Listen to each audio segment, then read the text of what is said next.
Oh,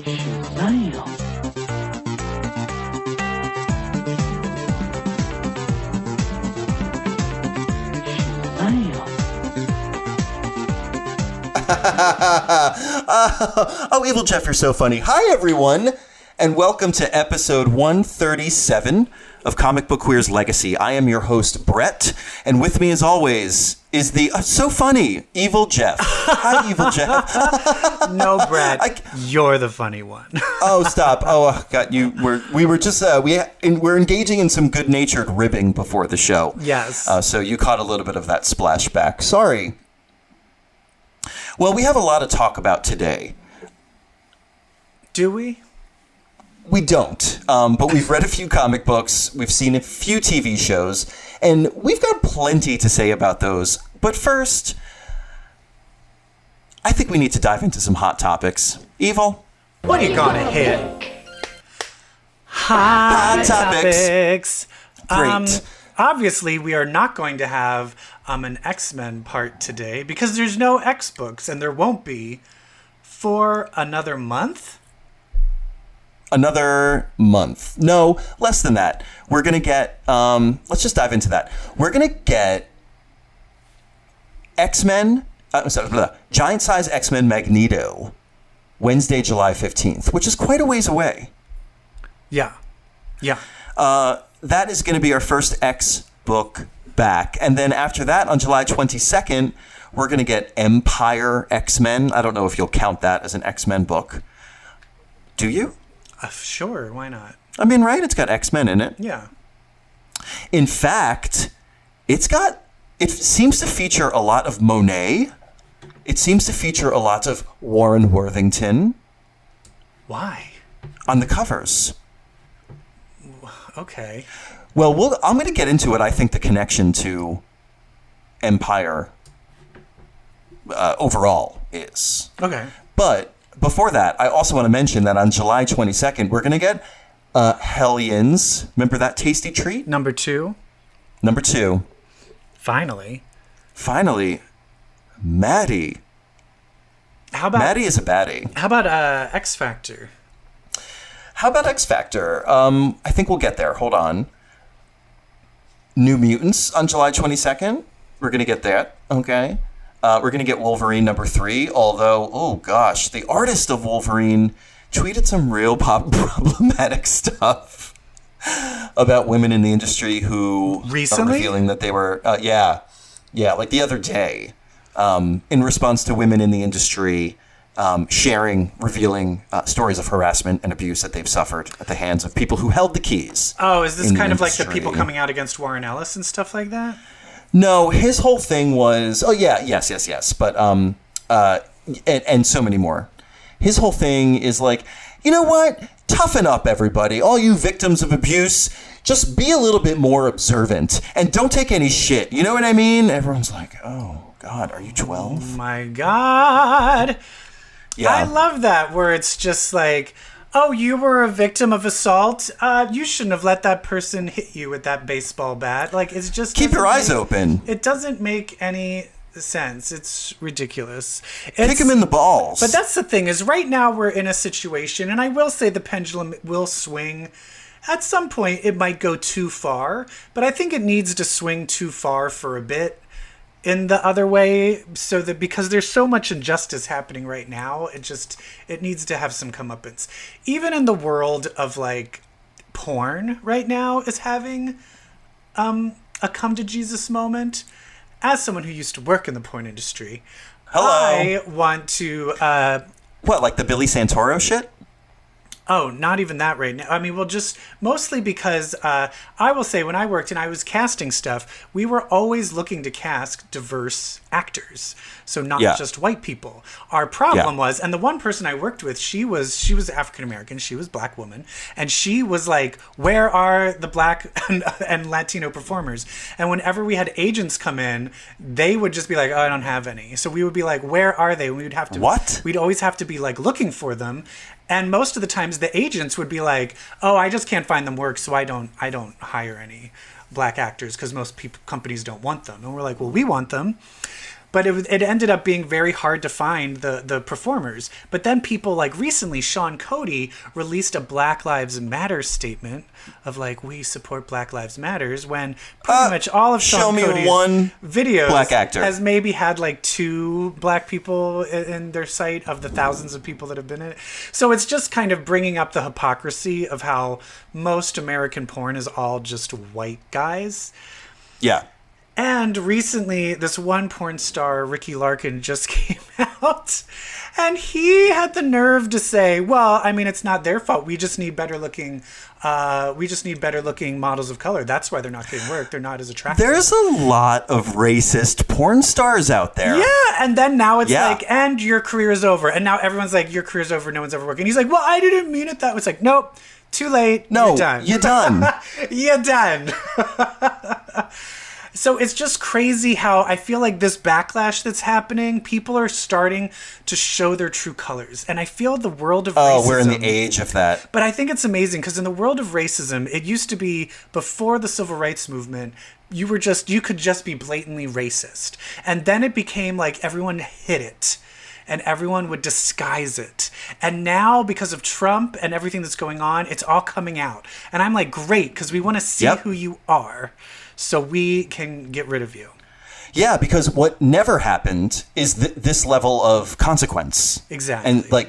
And so that's why you have the alt-right getting so angry and so victimized. It's because this is the age of kind of seeing it and doing something about it. I mean, I hope. Other ages were too. You can argue the 60s were, sure. But I mean, there's a new level of awareness. Yeah. And a new level of anger. God, I hope. Oh my God. Yeah. I hope people stay angry.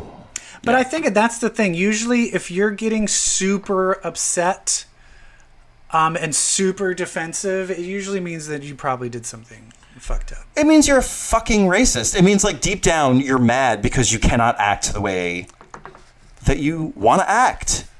Instead of questioning why in the first place you want to act that way in the first place. Yeah. Like maybe you should start there. I mean, porn isn't the only industry where shit's fucked up. On the sexism front and on the racism front, you've got comic books and comedy. Mm-hmm. Our two favorite things. Yeah, comedy. Comedy filled. Theaters, gone. Gone. I.O. gone. Groundlings is under deep shit. UCB, gone. I mean, deep the pandemic. Second City, gone. The pandemic was the killing blow. Second City has to overhaul everything they do because they got called out. And comic books too. I mean, all these fucking creators who are grooming and abusing and holding things over the head of female creators. Like, this is my theory, is that comics, I mean, these weren't the popular kids in high school, and then all of a sudden they had the power. They have the power, and they just... It's like the abused becoming abusers. Like, yes. That's why a lot of times the people bullied the most for being gay, they become those bodybuilder circuit boys that are absolutely evil in the gay bars, because now I'm the popular mean girl. Like it's either if you suffer from trauma and you're and abuse and bullied, you either grow up being super empathetic and super nice, or you become a bully yourself. It's very sad that those are the two options. Yeah. But yeah, comics is just now, it's like, it's a comeuppance. And as I said before, people get very upset. Like even just recently, people were upset. They just are changing Splash Mountain and Disney World. Good. They're changing it. I love change. But do you know what Splash Mountain was based off of? Song of the South. I had no idea. Song of the South. And they're changing it to Princess and the Frog. So they're thumbing their nose and being like, we're getting rid of that and we're actually making it all about a black princess. At first, I was like, why isn't it Moana? Like, that seems more like it makes more sense. And then someone's like, no, because it was Song of the South. I'm like, oh, no, give it to Princess and the Frog. But everyone is getting super bent out of shape, these people, and they're trying to be like, good. Well, no, Princess and the Frog doesn't match the Frontierland. Oh, change is hard, everybody. And I was like, shut the fuck up. Like, if you're this upset, it's not about... It's about the racism. Like, you need Who wants Frontierland anyway? Yeah, who gives a shit? Even as a kid. Even as a kid, like, you're leaving Tomorrowland, going to Frontierland, No I'm one like, gives a shit. yawn. Yeah, who cares? What am I going to die of dysentery? Peace, next. Yeah. Fantasyland. Is there an even No one's Fantasyland? like, oh, I was really taken out of the Frontierland theme. Like, no one cares. Fuck you. No one cares about that. Yeah, everyone needs to just lighten up. I would love a Princess and the Frog. And that's the other thing is I do realize the pendulum switch. Sometimes it goes too far in the other direction. There's a woman named is it Jojo? Some YouTube star just released a video, and it just featured everyone and the kids in animal makeup. Like, one girl was a zebra, one girl was a tiger, but one girl was dressed as a monkey, and because the paint was brown, they were trying to ban the video for blackface. But she was like, she's just a monkey! Leave this little girl alone! She's a monkey! So sometimes it goes too far, but you know what? Yeah. But sometimes I'd rather have it this way than the other way where we just let racists get away with it. So... Yeah. I mean, I don't even want to talk about the police and what they're really doing and the kids in cages that were separated from their parents at the border and what's really going on there. Like, and what's happening in Wisconsin with this house that was burnt to the ground. Like, I'm being very vague because I don't want to go deep into this rabbit hole, but Google all this shit. Yeah. And can I just share some trauma with you really quick? Yes.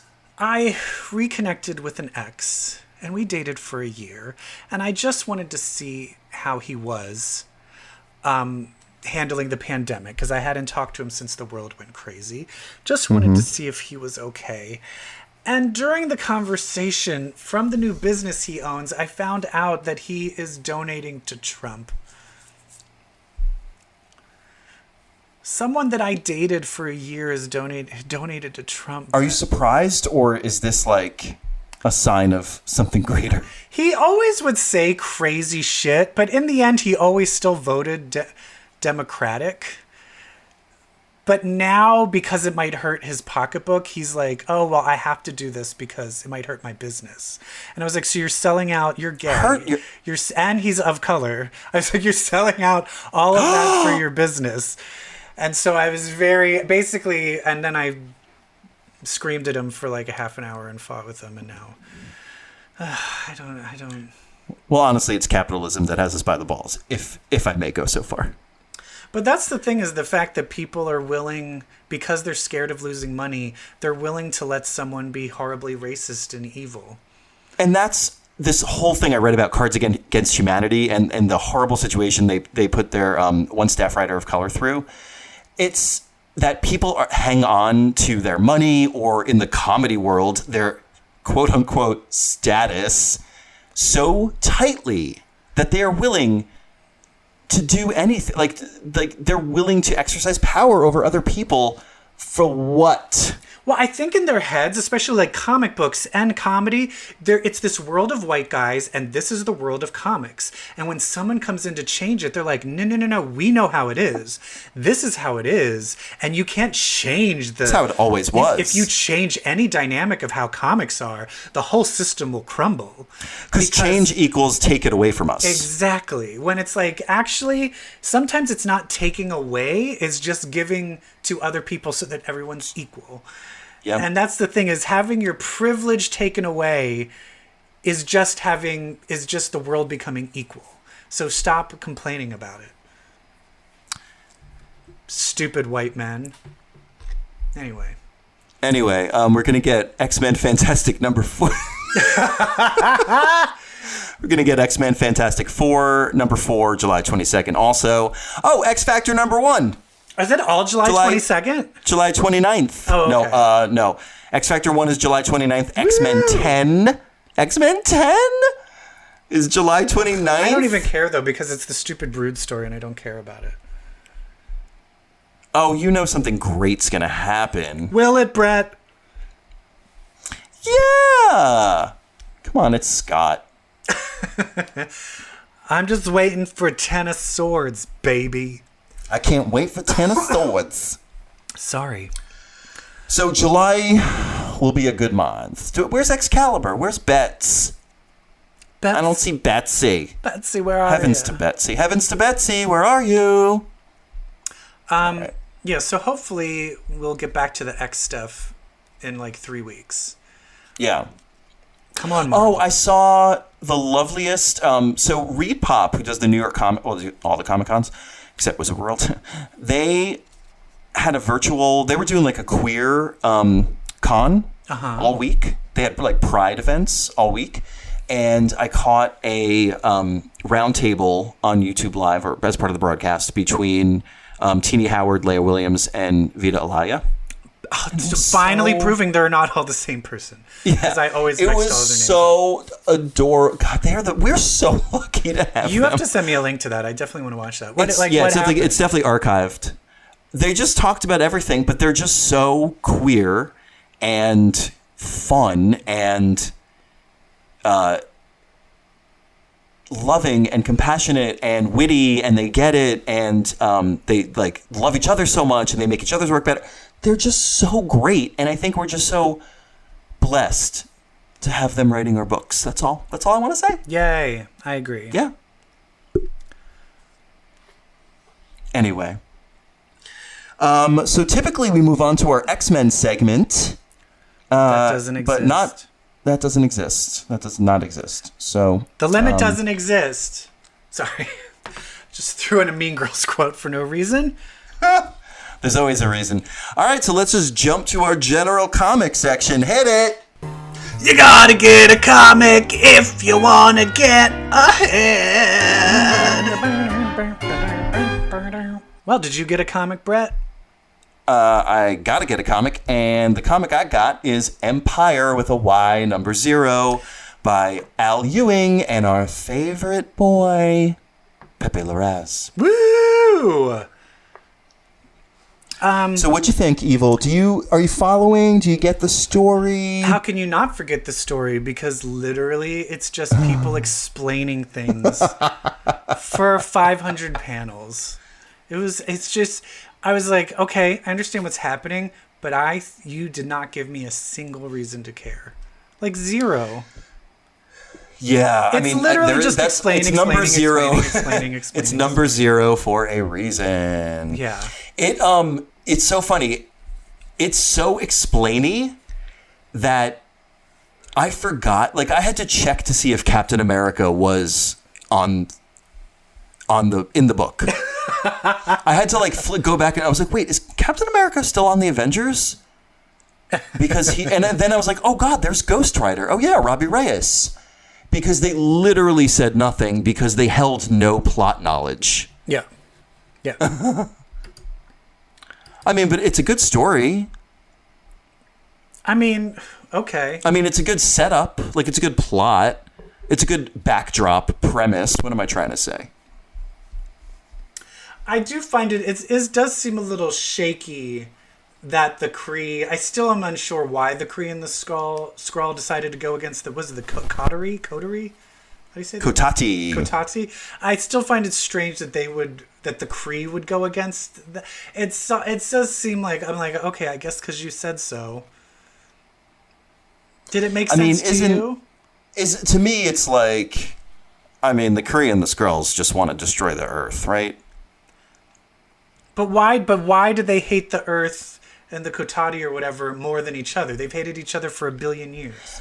Why suddenly Earth is worse? Because of Trump? Honestly, if they were like, because of Donald Trump, that I would have been like, I'm on board.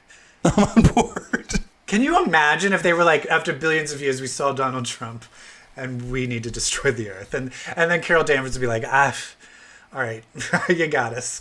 All right. Good reason.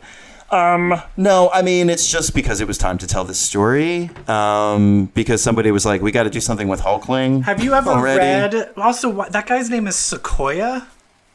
Sequoia. I never really knew about Sequoia, the Isn't that son an American of Mantis. Indian tribe? It's a tree, and I believe it's a tribe. All right. Or is it Iroquois? Sequoia tribe? I don't know. Anyway. Apparently the last time we saw him, he was like a teenager. Yeah, and apparently Thor went on some adventure with him in, like, Avengers, the Celestial Adventure or something. How long ago was it? Because all this happened in the 80s? The Mantis stuff? Is that when all that happened? It was like Mantis fucked the swordsman, and then they had Avengers Celestial Sequoia, Quest. and they're supposed to bring back the Cotati people or whatever. So I guess that's the 80s. So I'm wondering if these other stories they're referencing, if all of it took place in the 80s, and they're like, hey, remember this shit that happened 40 years ago? Let's go back. Celestial Quest happened in the early 2000s. This whole Sequoia stuff. Okay. Yeah. Oh, okay. So it wasn't okay. All right. 2001, 2002. 20 years ago. Uh-huh. But they're on the moon. They're at this like Cotati garden civilization in the blue area of the moon. And Swordsman's there. He's a Cotati plant person now. Sequoia's there. Where is the Inhumans' old hangout? Here. Was it in the same area of the moon, too? Yeah, the blue area of the moon. Oh, okay. Yeah. And we all know what else happened here. With Jean Grey? Yeah. That's where Jean Grey Phoenix died? Yeah. Scott! And we all know who lives here now. Scott! Oh, right. Oh, right. You'd think they'd be like, hey, the X-Men are right over there. Maybe they could help. Well, I think that's what Empyre X-Men is going to be. Oh, my God. That's brilliant. You know what is not on the moon? The What? American flag, because the moon landing was faked. No, I'm just kidding. I don't believe that. What if I just start throwing crazy conspiracy theories into this? We'd probably get quadruple our ratings. Because that's all anyone's about now. Yeah. 9/11 was an inside job. Oh.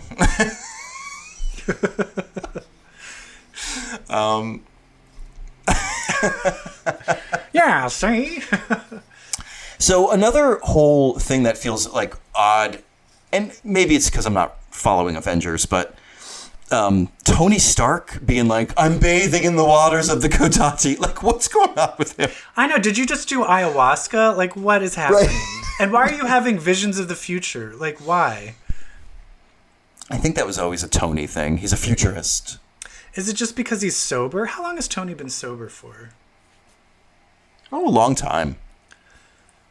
He mentions Carol's alcoholism in this as well. Yeah. And Carol's just like... Carol's like, do this, do that. What do you think? He's like, Good job. He's like, she's making that look. I've seen that before. Like when I tried to grab a drink out of her hand. I'm like, oh my God, harsh. Well, he was like, before she put me in a coma. I was like, yay! Don't make me think of Civil War II. Anyway. So they got this Kree and the Skrulls, who are boys now, and they're manipulating Teddy, which they make very clear.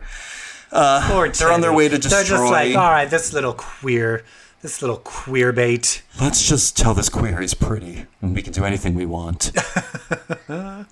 And then all of a sudden they're like, okay, well, we're going to fight the Kree and the Skrull that are on their way, and nothing's going to get in our way. Cut to the Fantastic Four, who lately has been getting in everybody's way. Yeah, they're a real problem lately. Yeah, and they just came back, you know what I mean? Like, they were gone for so long. But are they... But that's the other thing, is like, so are they going to be on the Kree and Skrull side? Is that what they were insinuating? This feels a little like there's a current of Avengers versus Fantastic Four in this event. But why? Why would they not be like... They're like, no, kill those tree people. I don't know. I don't read their book. Yeah, blow up the Earth. We want Teddy to blow up the Earth. Like, okay. Well, I guess we'll get to it. We'll get to it. Was Franklin with them?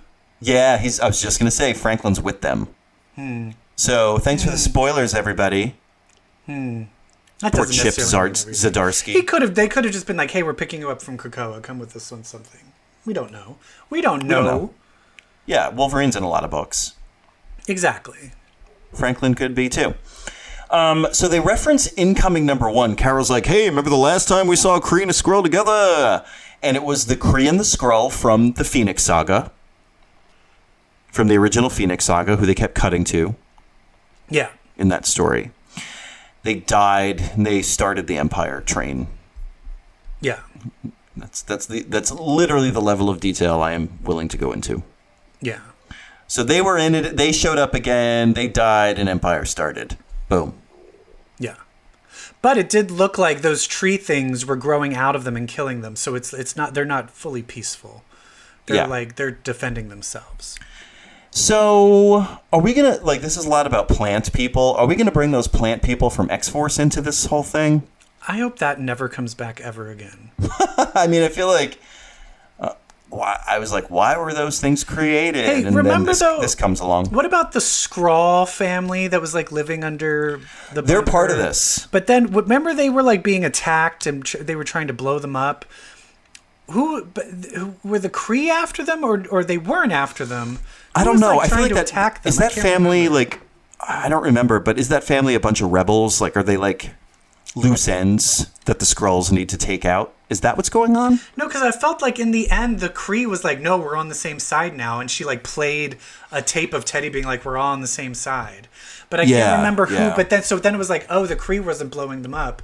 So I didn't know who was like attacking them. I don't know. I don't remember. Yeah, I want to go back through starting at Incoming and just start retracing all these steps. Because we're about to buckle up. I'm glad you care enough to do that. I mean, I got nothing else. I'll let you fill in the details next week. I got nothing else. Yeah, I looked through and there was no other comics I wanted to read. Oh, there was one I thought about reading because I read another installment of the Marvel Snapshots series. I read the Namor one.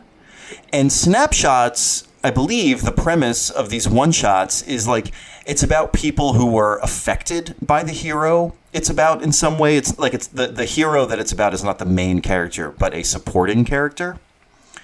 Like someone who lives in the house when they like were in a fight and someone got punched through a building. Yeah. Like someone that lived. Yeah, somebody who would be a background character or a side character in normal stories.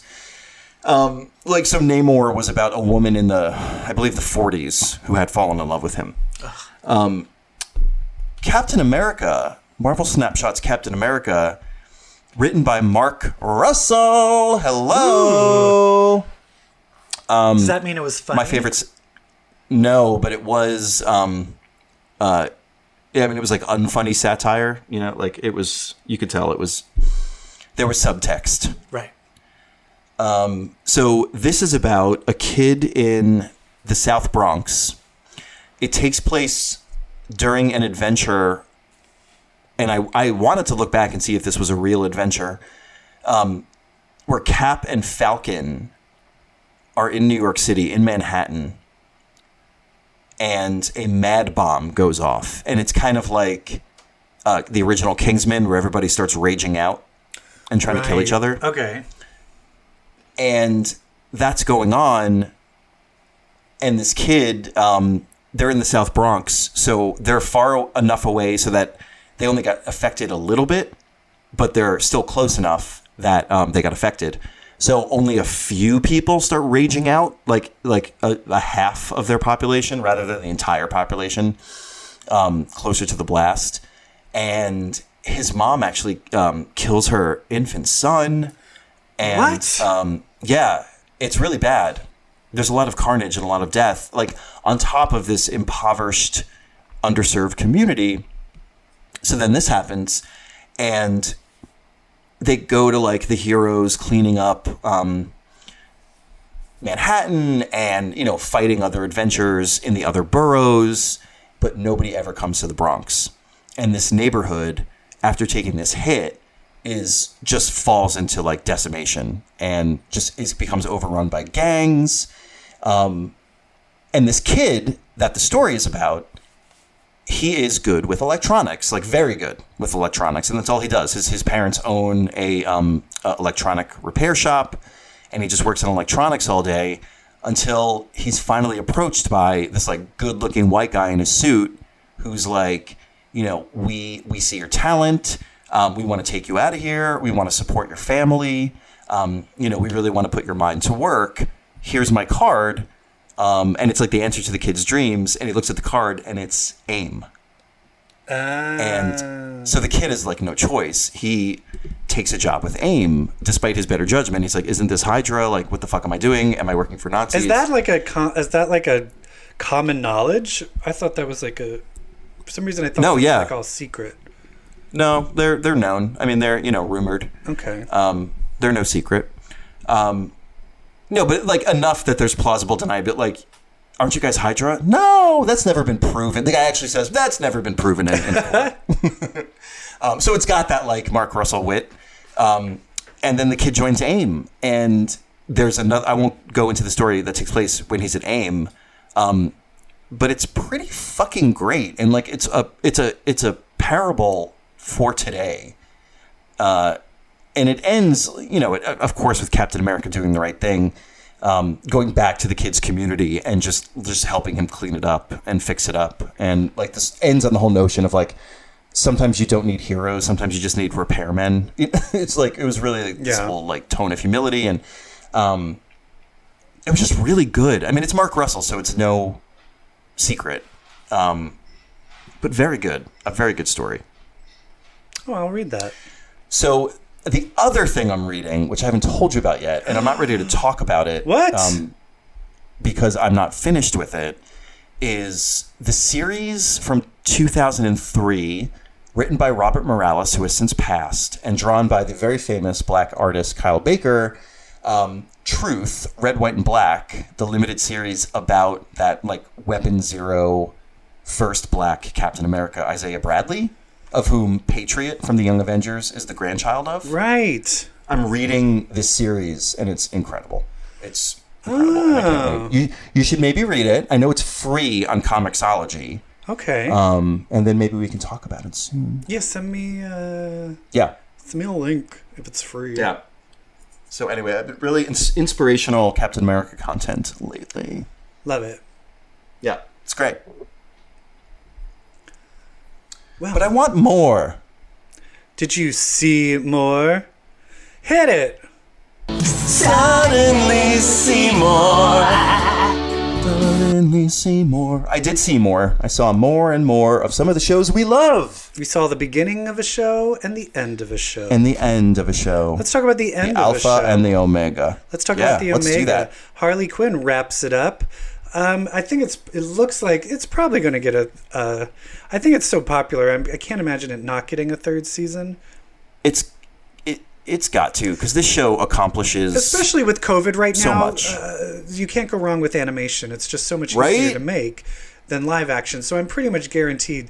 And this show, it's so hard to do comedy and romance and pathos and violence all together happening at the same time.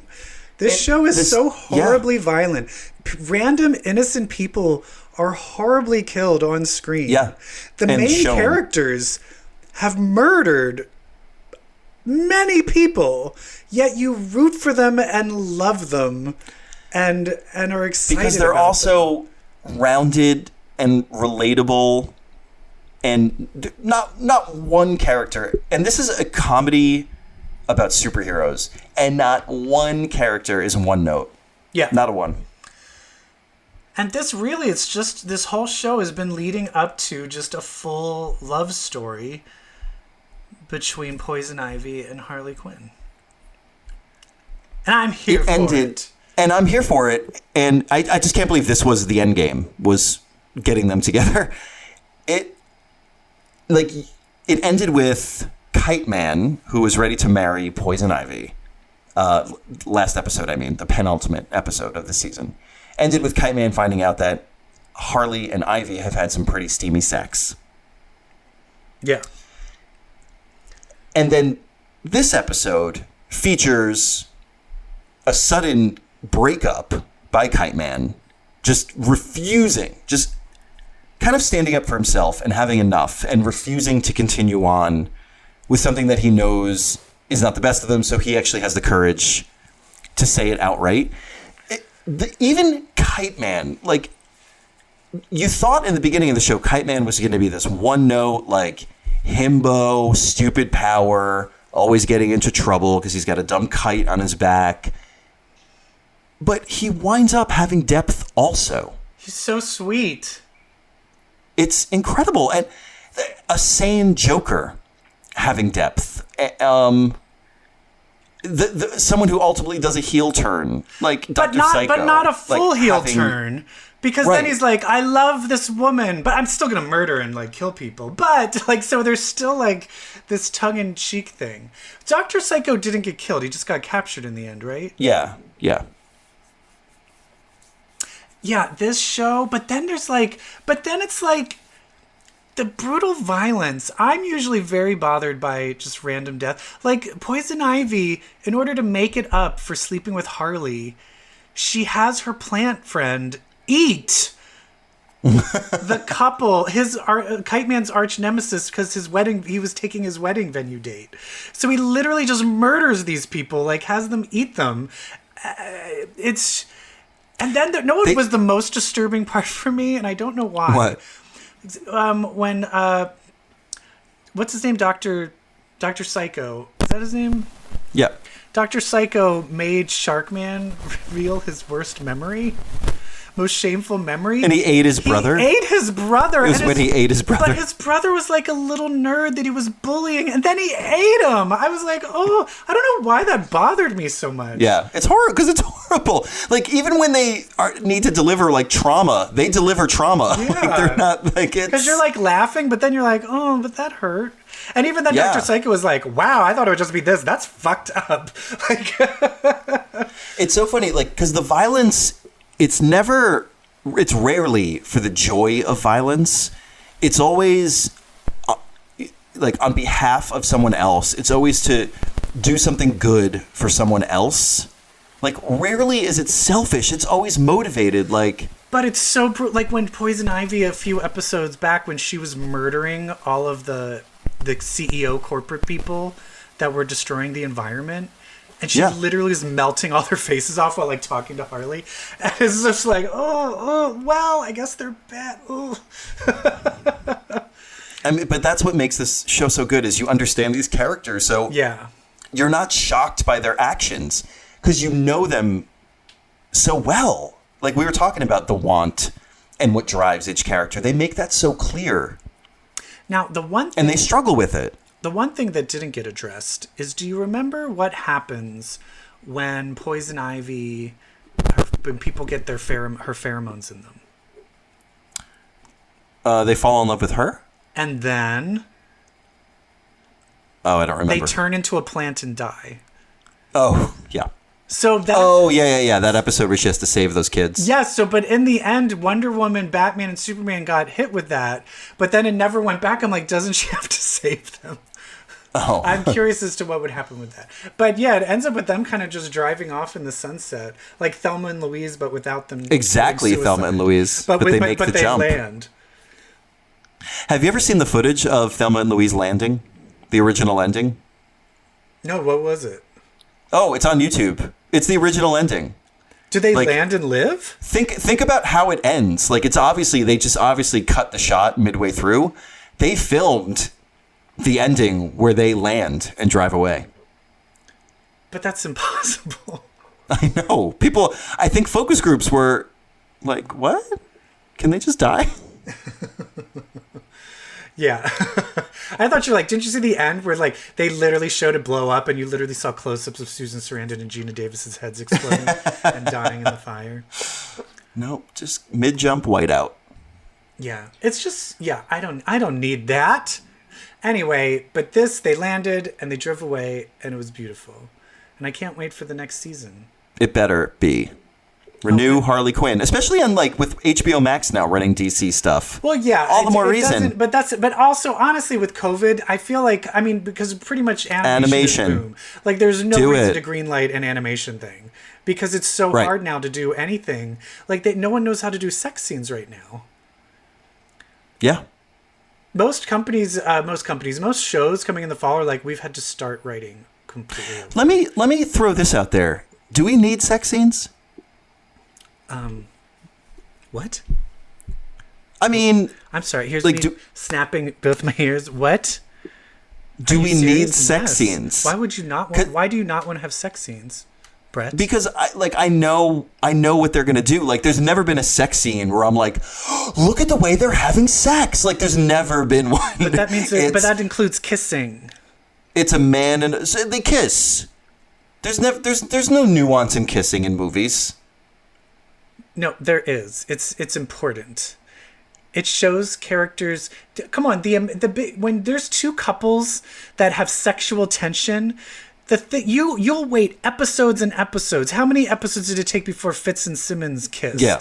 You're telling me that you would have been okay if they never kissed and it was just a I'm fine with. I guess what I was talking about was like two people writhing in a bed. Like that, I don't need the kiss. But that's what I'm saying. No, it's exciting moment. Anything. Yes. People can't get close enough to do anything intimate. Yeah, that sucks. You have to CGI one of the people for the kiss. They're saying they might CGI sex scenes and stuff. No, honestly, I feel every but show that's my point. Have, I don't need to see. I think every show beyond should the have kiss? full penetration. Beyond the kiss, I don't need to see what happens. Like I know it might let my imagination run wild. Like there's a lot more choking in my imagination movie scenes than there are in movie scenes. Okay, can we move? Okay, I now need to talk about something I wasn't even going to talk about, but now I need to talk about it. It's not a superhero thing. Speaking of see more, I heard that there was this new show that's like it's one of the most popular things streaming on Netflix right now. And it is the new 50 Shades of Grey type movie. And it's called 365. It's made in Poland. It has full male frontal nudity, tons and tons of sex scenes. It is the most problematic movie you'll ever see. You watched it? Well, at first I saw there was, I don't know what rabbit hole of YouTube I went on, but there were all these women being like, how is this movie on Netflix and how do we get it banned? And I was like, well, I got to see this.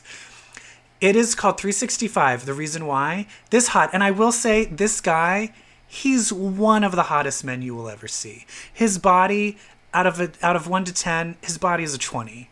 And he's fully naked, dick, butt, everything, gorgeous face, and this beautiful Polish woman. It's made in Poland. It's based on some famous Polish trilogy, sex trilogy, written by this like crazy woman. This woman gets kidnapped by a Sicilian mobster who saw her the day he was shot and has been obsessed with her ever since. And when he saw her again, he kidnaps her and tells her, I will give you 365 days to fall in love with me. And then after that day, I will free you. And then he's like, and I will not do anything against your consent. But he then proceeds to hold her hostage. He then will do stuff to her in her sleep. He touches, it's the most problematic. It's basically Stockholm Syndrome to the 900th degree. And I am a sucker for a romantic Stockholm Syndrome. But this guy is doing awful, horrible things. And in the end, even though he's kidnapped her and done all these awful things to her, she's just like, I love you too. And it ends with her getting pregnant by him, agreeing to marry him, but then going back home and trying to explain to everybody why she's deciding to marry her kidnapper. And it ends with her going through a tunnel and mobsters chasing after her, and then her not coming outside of the other tunnel in the car, meaning that she was killed. And then that's the end. That sounds like that really problematic movie with Chris Pratt and Jennifer Lawrence on the spaceship. Yes, but even more so, because imagine that, but then imagine they showed him while she was in a coma, him horribly molesting her the whole time. Oh. There's literally a scene where he is fondling her breasts and they're both naked and he's holding her by the throat and he just says, you're lucky that I will only have sex with you when you consent. And you're like, but you're my holding God, her by I her take back throat the choking naked. thing. Yeah, it's insane. But the thing that's scary though, it's one of the highest rated thing, and all these ladies are like diddling themselves to it. Stop it, ladies. Have some self-respect. Anyway. Sorry, I had to go on a completely sidetrack. That's fine. But let's talk about something crazy. That began, which is season 2 of the Doom Patrol. Oh my God. Can I tell you something? What? I love this show. I love it. Because it's Grant Morrison, the show. Yeah. It's literally where they're like, what's the most interesting in this whole run of Doom Patrol? Everything Grant Morrison did. It's Grant Morrison's run with Rita Farr. Yeah. Yeah. Who, by the way... But was Dorothy Spinner... Dorothy Spinner, I don't think, talked in the comic, right? Oh, I think she... Did she? Did? I thought she was like kind of caveman-y. I don't know. No, she talked. But I remembered, like, when she... All right, so Dorothy Spinner is very much one of the main characters, new addition to the team, maybe the antagonist of this whole thing. The Chief's daughter. We found out end of last season that the reason all of our Doom Patrol characters are the way they are, the accidents which cause their conditions, their powers, were caused by the Chief. Because the Chief has been searching for immortality. Because his daughter is pretty much immortal. And he doesn't want to leave the Earth alone with her. So he wants to live one day longer than her. He actually says that. Yes. But not only because he wants to live as long as her, but it's also because one of her imaginary friends that comes to life can cause the apocalypse. And all of a sudden, when like that started to happen and they flash back to when she was at the circus and the candle appears in her hand, I was like, oh God, wait, oh God. And I went back to my Doom Patrol and I was like, is this the candle guy? And I remembered Candlemaker and how fucking terrifying Candlemaker is in the comic book. Yeah. And there he was. Episode 2. In episode 1, I was like, oh, fuck. Is that going to be Candlemaker? And yeah. Yeah, it is. So the first episode, they're all still tiny after leaving the painting to beat Mr. Nobody. But Mr. Nobody and Beard Hunter are still frozen in the painting. Our heroes are just small, but they're alive. And this is the one thing where I found it very strange how much they hate Dorothy Spinner. She's the reason for all their conditions. I know, but they're just so blatantly just taking it out on her and treat her awfully. Mm-hmm. But then it's also like, she's a little girl, but she's also like 90-some years old. Why is she not... Yeah, she doesn't really develop. Why is her brain not the same developing? rate? I can understand if you don't age. Why isn't she like a Kirsten Dunst Interview with a Vampire? Because she's not. I didn't realize it's played by an adult. It's played by a 20-year-old, and she even played Young Chief. They dressed her up as a boy, and she played Young Chief. Oh, that was her? That was her. Oh, I love it. Yeah, in the Red Jack flashback. Right. Who? Red Jack, another terrifying character from the Morrison run. There he is. And there he goes. All these Morrison monsters. And there he goes. Yeah. This season, I think, is just deliciously weird as the first one. It is very much steeped in getting over trauma, getting over pain, the struggle to do that. And rather than an outside force as the antagonist, as you had mentioned, it looks like it's pretty clear the big bad is basically just the monsters inside Dorothy's. Yeah, Dorothy's lack of control. Yeah. Dorothy's fear is our villain of the season. Yeah. So they did great stuff with Matt Bomer. Mm-hmm. And I just love that the negative man, the energy being inside Larry Traynor, is always like leading him down like closure and adulthood and doing the right thing. And in this case, it's doing something, or at least knowing that Matt Bomer's kids, who are now like old men, one of them like died in misery. That's the one thing though, is like, but why why didn't he lead him to his son before he died in misery? Well, yeah. I'm going to wait until after he commits suicide. Well, yeah, I mean, I don't think the energy being is like, we must save him. I think the energy being is like, look what you did. Just rubbing it in his face. Yeah, yeah. Rita Farr has decided she wants to be a superhero and she wants to try and finally hone her powers so that they can become actually useful. And I love that because Rita had like her internal journey last season. Yeah. So I like that now it's kind of more of it's like a physical journey. It's a courage journey. I like it. Yeah. She's having like the kind of Scarlet Witch from the MCU, like fuck up moments. Like as she's learning to be a hero, she's causing real damage. The most interesting thing to me is Crazy Jane. Yeah. Where it looks like she's not going to be in control anymore. Her other personas don't want her being the primary. But they anymore. mentioned about Miranda being the primary, but the Miranda girl went into the well. So I'm like, well, I thought once you go in the well, you can't get out. Yeah, I don't know. Maybe they're going to fish her out. But they said they're getting rid of her because she's not with the family anymore. So clearly, I think she ditches them, but she apparently runs into Cyborg. But it was like some kind of sex pot vixen. Did you watch the scenes from next week? No. It's just like she looks like a Veronica Lake type character, and she like runs into Cyborg like, "Hey, baby." So it's like some kind of she's blonde. No, she's not blonde. No, but her hair looks like that. She's like very Betty Page, like vamp type of looking. Oh. I loved it.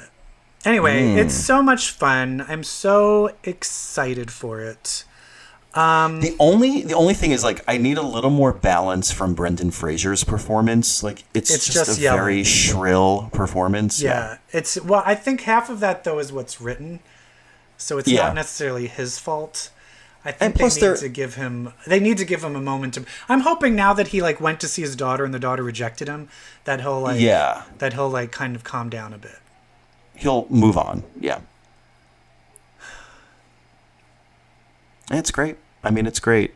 It's a treat. It's a real treat. And it's on HBO Max and DCU streaming. HBO Max is pretty good. Yeah. Are you watching Legendary? I've only watched the first episode. I still haven't gotten into it. There's so much stuff to watch. I haven't caught it up. But so much. I'm sure it's great. We keep watching Aqua Teen Hunger Force. There's just so much good stuff to watch right now. Also, I don't know if I only got you to watch the first episode. Did you ever watch any other episodes of The Shipper, the Thai soap opera? No, I haven't. It gets crazy. It gets want to watch crazy and super inappropriate. I do want to watch it. I do. And there's definite gay stuff happening. Oh my God. Also, Agents of S.H.I.E.L.D., I can't believe what they did. What did they do?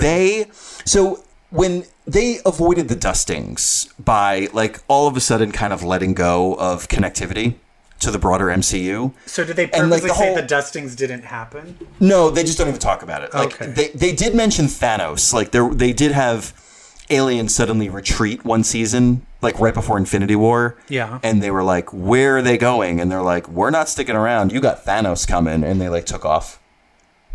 But that was the last bit of connection when Infinity War ended, and during Endgame, like they really did not go near it. Now, however, like they're really diving back into connectivity. Yeah. So they did this thing where the timeline has changed because of those Chromicons. The Chromicons started working with Hydra to kind of advance some agendas or like fuck with the timeline. Like people who previously in the run of the show, like multiple seasons ago, are dead, like had died in the past, were like alive. And like, shit, what is that person doing alive? Oh my God, the timeline's different. All of a sudden, they go to the 70s. And there's, Patrick Warburton is Agent Rick Stoner from like the 70s headquarters. Was he in it previously? He was a hologram in a previous, like 2 seasons ago, the team stumbled upon this like old abandoned S.H.I.E.L.D.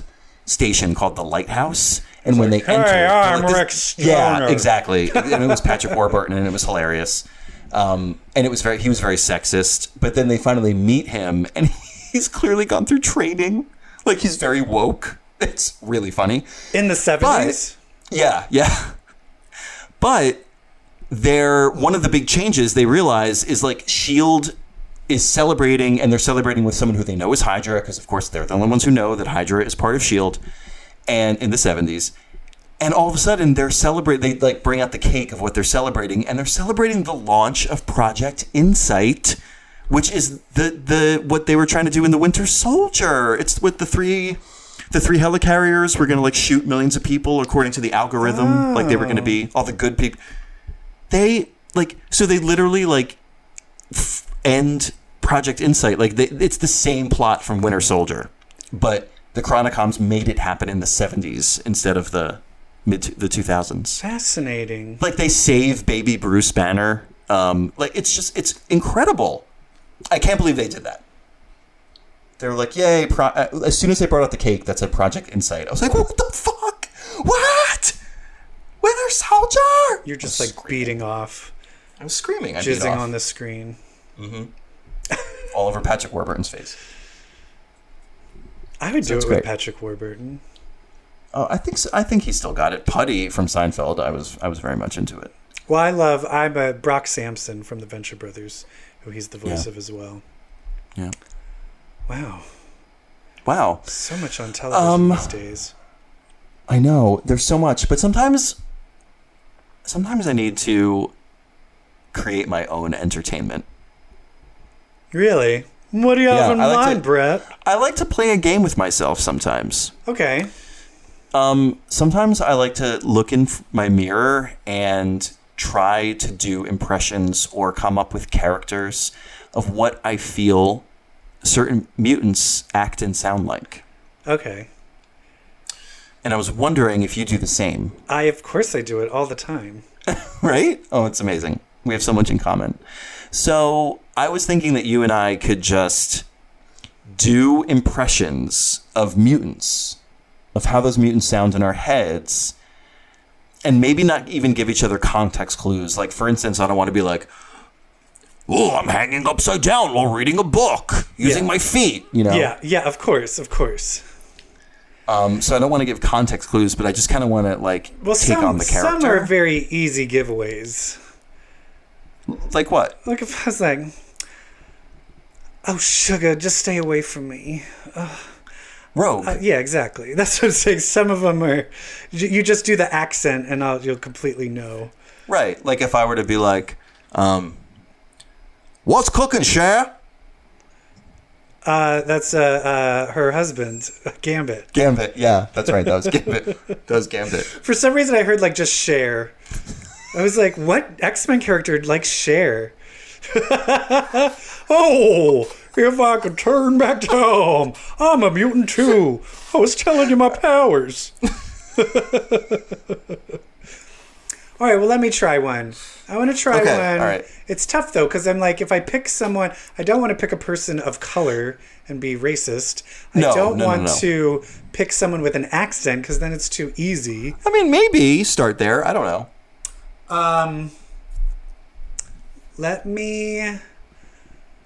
all right, here's one. This is going to be a little tricky. Oh. Just hold on a second. I just want to watch the demons burn for a little bit more. Richter. No. Oh, God, the fact that you thought I was doing a Latin accent just shows you how bad I am at accents. Oh no. That was supposed to be a Russian accent. Oh, really? So that was Ileana? Yes. All right, hold on. All right, you do one. I'm not doing another goddamn accent. All right, I'm going to do one. Hold on. I mean, what the fuck? How come all cars don't have 4 doors?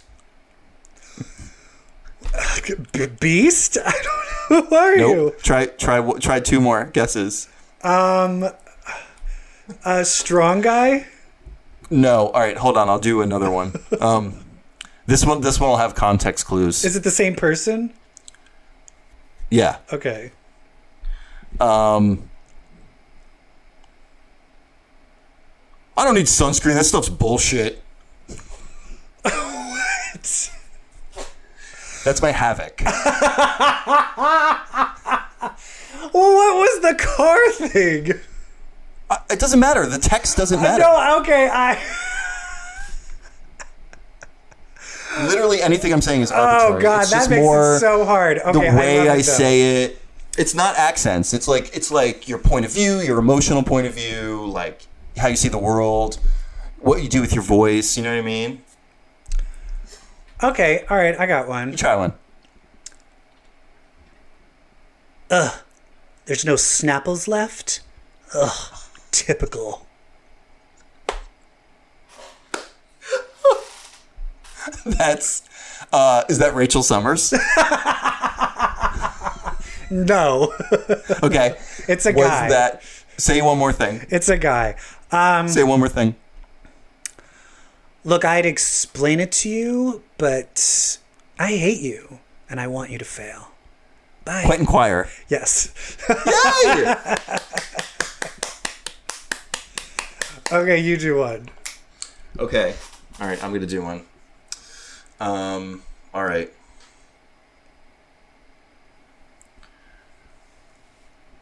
I have 2 cupcakes. Who am I? Give me one more.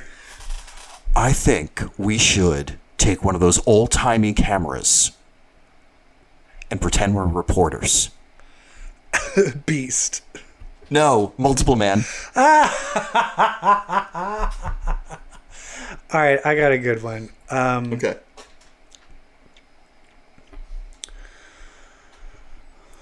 Oh, where are you all going? Are you going to the zoo? I'd like to come too. Glob Herman. No. My clue is it's a woman and it's an adult.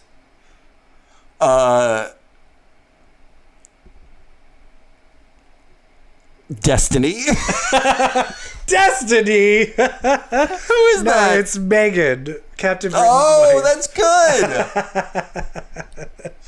That's good. Okay, you do another one. All right. Okay, I'm going to do another one. All right, here we go.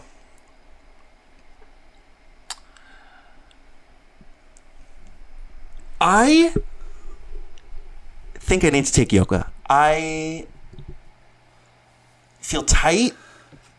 I feel the need to calm down. Have you taken yoga? Dazzler. Polaris. Polaris! That's perfect. That's perfect. Okay, all right, I have one, and you're totally gonna get this. All right, Okay. you ready? Hey, damn beer, Mom.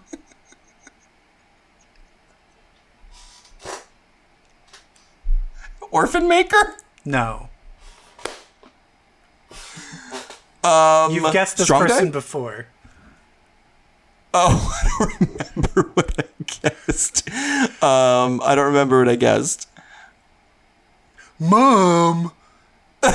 Mom, Rachel Rachel Summers. Summers. Oh, God, I don't like the sun. That's my Rachel Summers. All right, here's, I have one. Ready? Okay. Okay.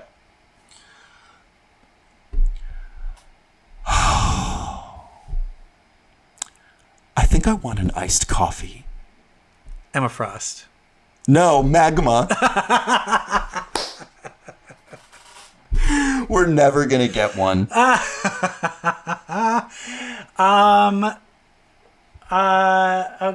Now I'm just All trying right, to. this is the one we're gonna get.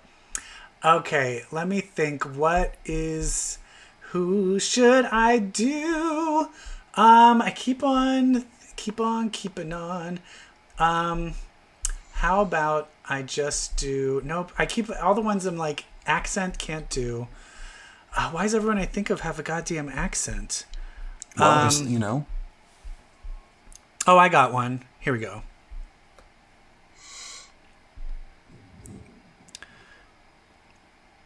Hey, didn't mean to scare you, but yes, I have been standing here for 10 minutes.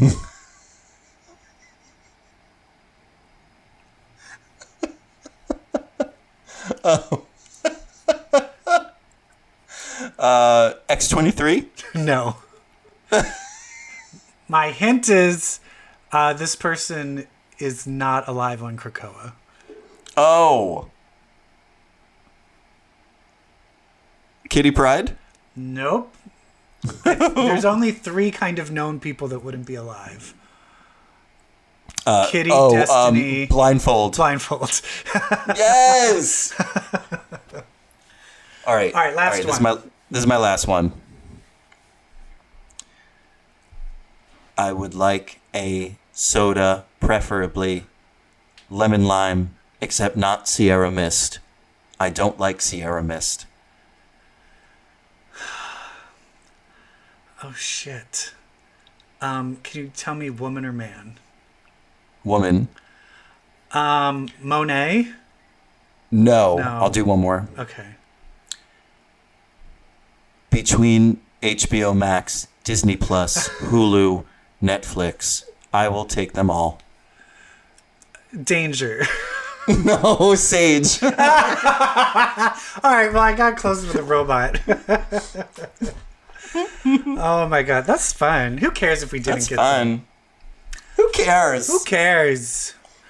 Well, I hope you care and you keep on listening because we got a lot more fun stuff coming your way.